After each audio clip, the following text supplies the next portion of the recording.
কর্তৃক আয়োজিত আমাদের শহীদ বুদ্ধিজীবী দিবস এবং শেরপুর থানা দিবসের আজকের এই আলোচনা অনুষ্ঠানের সম্মানিত সভাপতি আমাদের অত্যন্ত সুপ্রভাজন বড় ভাই শেরপুর পৌরসভা বারবার নির্বাচিত সাবেক কাউন্সিলর এবং অর্থ প্রেস ক্লাবের বারবার নির্বাচিত সম্মানিত সভাপতি বাবু নির্বাচিত ঘোষ উপস্থিত রয়েছেন আজকের অনুষ্ঠানের প্রধান অতিথি শব্দ যোগদানকৃত শেরপুর উপজেলার সুযোগ্য নির্বাহী কর্মকর্তা এবং পৌর প্রশাসক মহোদয় উপস্থিত রয়েছেন আজকের অনুষ্ঠানে আমার সহযোদ্ধা শেরপুর পৌর বিএনপির সংগ্রামী সাধারণ সম্পাদক শেরপুর দিঘিগঞ্জের সাবেক জিএস এবং শেরপুর পৌরসভার বারবার নির্বাচিত সাবেক কাউন্সিলর বন্ধুবর্তীয় গ্রামের জুয়েল উপস্থিত রয়েছেন আমার আরেক বন্ধু প্রেস ক্লাবের অন্যতম সদস্য এবং এনসিপি শেরপুর জেলার আহ্বায়ক আলিম উপস্থিত রয়েছেন শেরপুর উপজেলা বিএনপির সাধারণ সম্পাদক শফিউল ইসলাম প্রতীক উপস্থিত রয়েছেন শেরপুর উপজেলা জামাত ইসলামের সম্মানিত সেক্রেটারি সাহেব আমাদের নাসির উপস্থিত অস্ত্র প্রেস ক্লাবের সাধারণ সম্পাদক ছোট ভাই আব্দুল মান্নান উপস্থিত রয়েছেন সাবেক সাধারণ সম্পাদক আকরাম আমাদের সাংবাদিক ছোট ভাইদের মধ্যে আয়ুব আমার বন্ধু প্রোফাইল আমাদের রয়েছে বদুল রয়েছে আমার সমিতি নেতৃত্ব এবং শেরপুর উপজেলা যুবদলের সংগ্রামী আহ্বায়ক ছোট ভাই আবুল রায়হান রয়েছে শাওন কামাল থেকে শুরু করে শাকিল থেকে শুরু করে শাওন থেকে শুরু সকল সাংবাদিক সকলকে বিএনপির পক্ষ থেকে সংগ্রামী সালাম এবং শুভেচ্ছা। আজকের এই আলোচনা অত্যন্ত গুরুত্বপূর্ণ আলোচনা। খুব দুঃখের সাথে বলতে হয় গুরুত্বপূর্ণ আলোচনায় বরাবরই দক্ষ জাতি দুয়ের কিছুদিন বক্তব্য দিয়েছে। আসলে জাতি হিসেবে আমরা দুর্ভাগা এবং আমরা আমাদের রক্তে যেন অন্যের দ্বারা শাসিত হওয়ার একটা নেশা রয়েছে, একটা ক্ষমতার কাছে নিজেকে সঁপে দেওয়ার একটা অবস্থান আমাদের অতীত থেকেই রয়েছে। কারণ একটি জাতি কয়বার যে স্বাধীনতা অর্জন করতে হয় এটা বাংলাদেশকে না দেখলে বলে দেওয়া।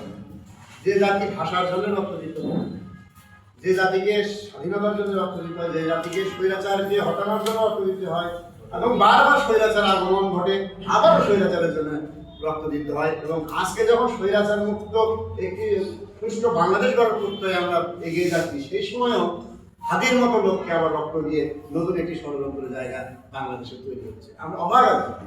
আমরা শুধুমাত্র বলতে পারি আপনার যদি জাতি হিসাবে স্বাধীন এবং আমাদের নিজের অধিকার নিয়ে বাঁচতে কথা বলি তাহলে বাস্তবতার নিরিখে বলতে পারি ৭৩ সালের একটি লোক দেখানো নির্বাচন যেখানে হেলিকপ্টার নিয়ে ব্যালট বাক্স নিয়ে এসে ভোট গুনতে হয়েছিল, সেদিনে আশা আমরা কখনো করিনি। যদিও আমি বক্তব্য দিচ্ছি আপনারা ভাববেন একটু কথা কিন্তু রয়ে গেছে। আমরা যারা এই সারিতে বসে রয়েছি আমরা সমূহ সমর্যাদা কেউ মুক্তিযুদ্ধকে আমি প্রত্যক্ষভাবে কেউ বোধ দর্শন করতে পারিনি। আমার জন্ম ১৯৭১ সালে ১৬ ডিসেম্বর। আমি শফিক এবং জুয়েল আমি সমবয়সী, আলিমান আমার থেকে ১ বছর বড় হতে পারে, সমবয়স্ক হতে পারে। আমার মহামহোদয় সম্ভবত আমার থেকে ছোট হবে আর নিমাইদা সম্মুখ একজন মুক্তিযোদ্ধা হতে পারে, কারণ তার বয়সটা তখন সেইভাবে ছিল। আর আমরা যারা ঘরে বসে রয়েছি বেশিরভাগই আমরা প্রকৃত এই বাংলা স্বাধীন বাংলাদেশকে আকাতে বাসের নামের পেট থেকে আমরা বেরিয়েছি আর সবাই কিন্তু পাকিস্তানি ছিল।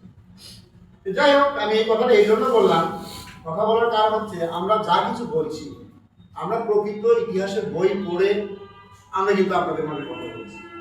আমাদের প্রত্যক্ষ পর্যবেক্ষণ অবজারভেশনের কোনো বক্তব্য কিন্তু আপনাদের মাঝে করেছি। এটা একটা অনেক দুঃখের ব্যাপার।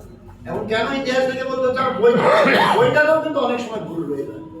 সেটি হচ্ছে যখন যারা যেভাবে সময় দেখেছে তারা তাদের মতো করে তাদের আদলে ইতিহাস রচনা তৈরি করার চেষ্টা করেছে। বাংলাদেশের জন্মলগ্ন ৩০ লক্ষ শহীদের কথা বলা হয়েছে। ৩০ লক্ষ শহীদের প্রকৃত লিস্ট বাংলাদেশ সরকার কখনো দেখাতে পারে।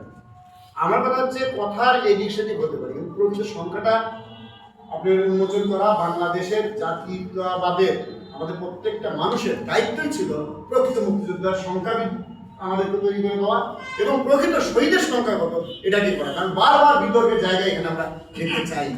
আজকে বুদ্ধিজীবী দিবস, এটা একটা সমাজের যে একটা বিল্ডিংয়ে যেমন ভিত থাকে কলম, একটা জাতির ভিত হচ্ছে শিক্ষাবিদ, যারা বুদ্ধিজীবী, শিক্ষাবিদ থেকে শুরু করে যারা চিকিৎসক, যারা আপনি ইঞ্জিনিয়ার সেকশনে যারা, এরাও শিক্ষিত জাতি। এরা একটি জাতির মেরুদণ্ডের কাজ করে, জাতিকে উপরে দিকে তোলে, সেই জাতিকে মেরে দেওয়ার দিনেও বুদ্ধিজীবী। এটা কিন্তু 14ই ডিসেম্বরকে আমরা দিবস ঘোষণা করেছি, হয়তো সংখ্যার দিক থেকে এখানে বেশি পেয়েছি, কিন্তু এটা শুরু হয়েছে 25শে মার্চের কালরা।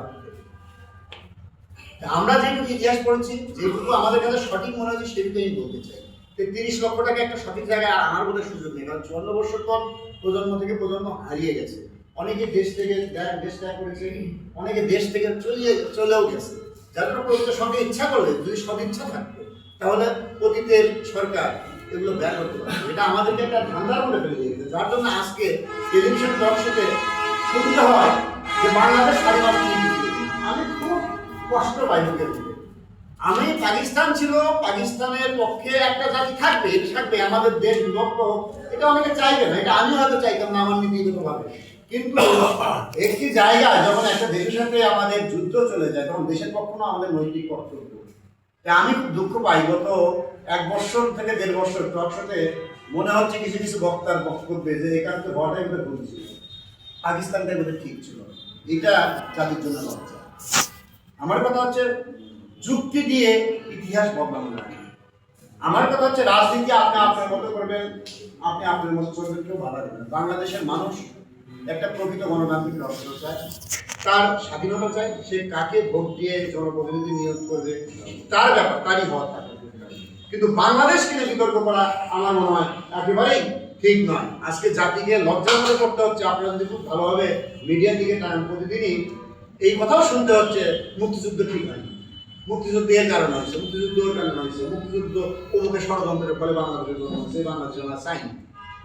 আমরা প্রকৃতপক্ষে আমরা একটি দেশ চেয়েছিলাম, নাম ভিন্ন হতে পারে, বাংলার জায়গায় অন্য নাম হতে পারে, কিন্তু আমরা একটা প্রকৃত গণতন্ত্র থাকুক, মানুষের কথা বলার শান্তি থাকুক, আপনার আমাদের প্রতি কোনো কেউ বৈষম্য না করুক, এরকম দেশ আমরা 71 থেকেই চেয়েছি।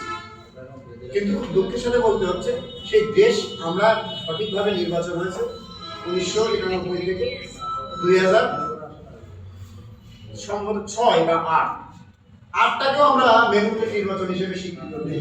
তার 8 নির্বাচন পর্যন্ত আমাদের গণতন্ত্রটা অব্যাহত ছিল ছোটখাটো কিছু ত্রুটি বিচ্যুতির মধ্যে দিয়ে। তা আমি আসলে বুদ্ধিজীবী দিবসের দিন এই কথাগুলো বলা অর্থহীন। বুদ্ধিজীবী দিবসটা বুদ্ধিজীবীর মধ্যেই আসা উচিত। এই বুদ্ধিজীবী নিধনের কথা যদি আমি বলতে চাই, অনেক কষ্ট হয়। তার কারণ হচ্ছে এখানে পাকিস্তানের বাহিনী কাউকে চিনত, কে প্রফেসর, কে ইঞ্জিনিয়ার, কে চিকিৎসক, পাকিস্তানি যারা বাহিনী, হানাদার বাহিনী এসেছিল তাদেরকে কেউ চিনত না। কিন্তু দুঃখের সাথে অতীব সত্য কথা বলতে হবে এবং স্বীকার করতে হবে যে সেই সময় আল-শামস, আল-বদর, রাজাকার এরাই পাকিস্তানি বাহিনীকে এদেরকে চিহ্নিত করে দেওয়া হয়েছে এবং তাদের প্রলোভনে তাদেরকে বাইরে ডেকে নিয়ে এসে তাদেরকে পাকিস্তানি হানাদার হাতে তুলে দেওয়া হয়েছে। এটাই হলো সত্য। এবং এর থেকেই প্রথমেই বাংলাদেশকে একটি অর্থহীন রাষ্ট্র হিসেবে গড়ে তোলার একটা পরিকল্পনা ছিল। এটা যেমন একটা সত্য কথা, পরবর্তীতে আরেকটি সত্য কথা বলতে হবে। সেটি হচ্ছে পক্ষান্তরে জুয়েল একটা কথা বললো যে বুদ্ধিজীবীর সঠিক সংখ্যাটা কত। বাংলা পিডিয়া নামে একটা আপনার সাইট আছে, ওইখানে দেওয়া হয়েছে হলো আপনার 1090, আর আরেকটা উইকিপিডিয়া দেওয়া আছে, সেটাতে দেওয়া হয়েছে হলো আপনার 1111 বা 1011, এরকম একটা ব্যাপার আছে, একটু মতান্তর রয়েছে। এই মতান্তর থাকবে। আসলে স্পেসিফিকলি জাতি গঠন করতে গেলে সকল রাজনৈতিক দল মিলে একটা সঠিক সিদ্ধান্তে আসা উচিত। কিন্তু বাংলাদেশের আমাদের কপালটা এতই দুর্ভাগা যে আমরা আমাদের স্ট্যান্ডের জন্য যত মিথ্যাচার করার দরকার সেখানে আমরা কোনো পিছপা হতে চাই না, আমাদেরকে নিজেদেরকে স্ট্যান্ড করতে। কিন্তু কিছু কিছু বিষয় রয়েছে জাতির জন্য, ভবিষ্যৎ প্রজন্মের জন্য সঠিক একটা ইতিহাস তৈরি করে দেওয়া, সেখান থেকে আমরা বঞ্চিত হয়েছি। যেমন প্রকৃত মুক্তিযোদ্ধার সংখ্যা, যেমন শহীদের সংখ্যা, ঠিক বুদ্ধিজীবীদের সংখ্যা, যেইটুকু সংখ্যায় আমরা পেয়েছি, যার মাধ্যমে পেয়েছি, এটি আমাদের এই রাষ্ট্রের জন্য বিশাল ক্ষতির একটি কারণ। আমরা জাতি হিসাবে যারা আমাদের শিক্ষা দেবে, সবচেয়ে বেশি শহীদ হয়েছে শিক্ষাবিদ, সবচেয়ে বেশি শিক্ষাবিদ হয়েছে 900 সামথিং হয়েছে আপনি শিক্ষাবিদ। তার মানে শিক্ষা হলো জাতির মেরুদণ্ড করার যে কারিগর, তারা হলো শিক্ষাবিদ।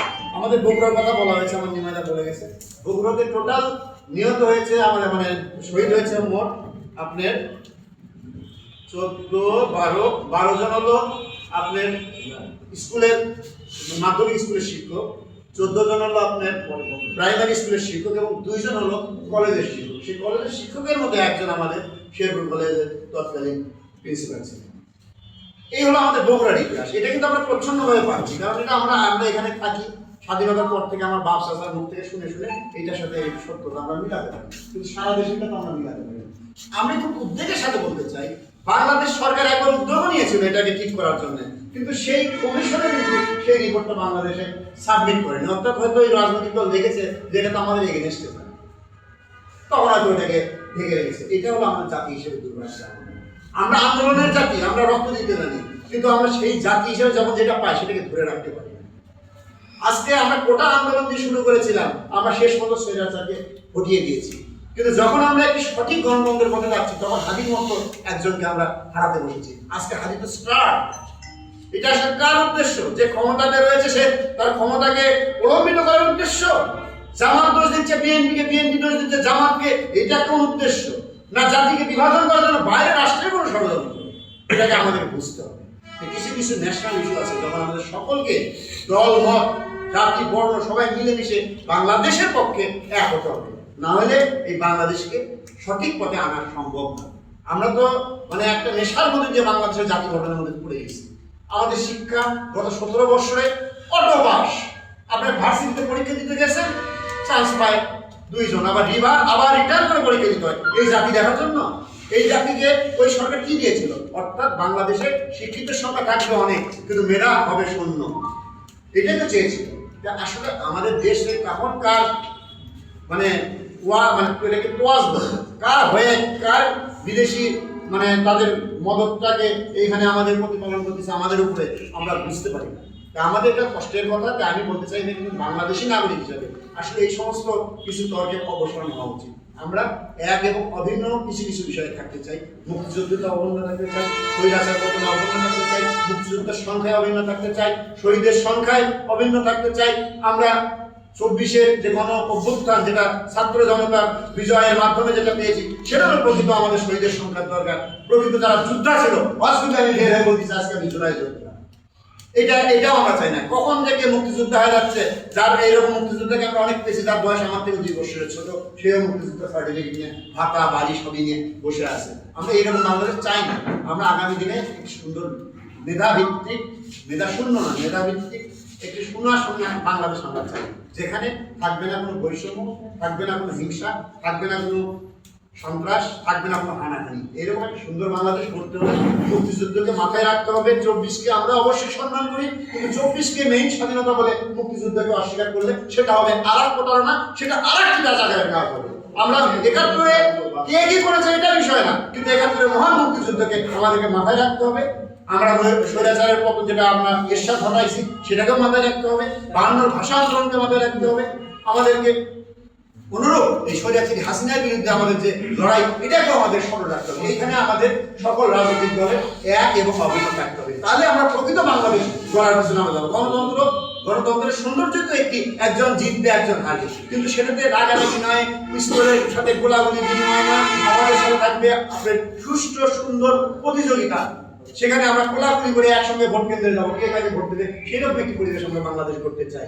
আমরা কেন প্রতিবার বাংলাদেশের সরকার গঠনের জন্য আমাদেরকে হানাহানি করতে হবে, কেন মারামারি করতে হবে, কেন মৃত্যু হতে হবে, তা আমাদের চাই না। আমরা এই বুদ্ধিজীবীকে স্মরণ করছি, কিন্তু বুদ্ধিজীবীরা যে কারণে শহীদ হয়েছে, একটা সুন্দর বাংলাদেশ গড়ার লক্ষ্যে তারা শহীদ হয়েছে, তাদের প্রতি যদি আমরা সুবিচার করতে চাই, তাদের রক্তের প্রতি যদি সুবিচার করতে চাই, তাহলে প্রকৃত একটি গণতান্ত্রিক রাষ্ট্র কায়েম করার লক্ষ্যে সবাইকে এক এবং অভিন্ন থাকতে হবে। এবং গণতন্ত্রের সৌন্দর্যকে বাড়াতে গেলে সমালোচনা যেমন করবো, সমালোচনা শোনারও আমাদের সামর্থ্য থাকতে হবে এবং সেটার ধৈর্য থাকতে হবে। তাহলে প্রকৃতপক্ষে একটি সুন্দর গণতান্ত্রিক বাংলাদেশ গড়ার পথে আমরা এগোতে পারবো বলে আমি বিশ্বাস করি। ব্যক্তিগতভাবে কথা একটু দীর্ঘ হয়ে গেল, তা আমি বলতে পারি যে আমি বয়সে ছোট, বুদ্ধিজীবীদের চোখে দেখিনি, তবে একটি কথা আমার প্রশ্ন রেখে যায়, সেটি হলো 14ই ডিসেম্বর যদি বুদ্ধিজীবী হত্যা দিবস আমরা করেই থেকে, আমরা মহান মুক্তিযুদ্ধ স্বাধীনতা পেয়েছিলাম 16ই ডিসেম্বর, কিন্তু আমার একটি প্রশ্ন আন্তর্জাতিক ষড়যন্ত্রের দিকে আমার আঙ্গুল চলে যাচ্ছে, সেটি হলো 72 সালে 10ই জানুয়ারি আমাদের প্রখ্যাত চিত্র পরিচালক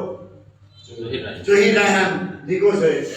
সেদিন তো বুদ্ধিজীবী নিয়ে কথা ছিল না, তারপরেও শতাধিক বুদ্ধিজীবী সেই বছর নিখোঁজ হয়েছেন এবং কারো কারো মৃতদেহ পাওয়া গেছে। তাহলে এটা কিসের লক্ষণ? এটা কিন্তু আমার শেষ একটা প্রশ্ন। আমি চাই না আগামী দিনে আর কোনো প্রশ্ন আসুক। আমরা একটি সুন্দর সবাই মিলে একটি সুন্দর সোনার বাংলাদেশ করতে চাই, যে বাংলাদেশকে দেখে প্রতিটি মানুষ বাংলাদেশকে সমীহ করবে, মাথা নোয়াবে এবং বলবে বাঙালি বীরের জাতি, বাঙালি গণতন্ত্রের জন্য রক্ত দেওয়ার জাতি, বাঙালি ভাষার জন্য রক্ত দেওয়ার জাতি। এই জাতিকে আমরা সেলুট করি, আমরা সেই পর্যায়ে যেতে চাই। সকলকে ধন্যবাদ জানিয়ে আগামী দিনের সোনার বাংলাদেশ করার প্রত্যয় নিয়ে আমি আমার কথার মধ্যে যদি কেউ কোনো কষ্ট পেয়ে থাকেন, আমার কোনো ভুল থাকে, আপনারা নিজ দিনে ক্ষমা করে দিবেন। সকলের সুন্দর সুস্থ দীর্ঘায়ু জীবন কামনা করে আমার কথা শেষ করছি। সকলকে ধন্যবাদ। বাংলাদেশ জিন্দাবাদ, শহীদ জিয়া এবং খালেদা জিন্দাবাদ, আগামী দিনে রাষ্ট্র নির্দেশনা তারেক রহমান জিন্দাবাদ। সকলকে ধন্যবাদ। প্রেস ক্লাব জিন্দাবাদ।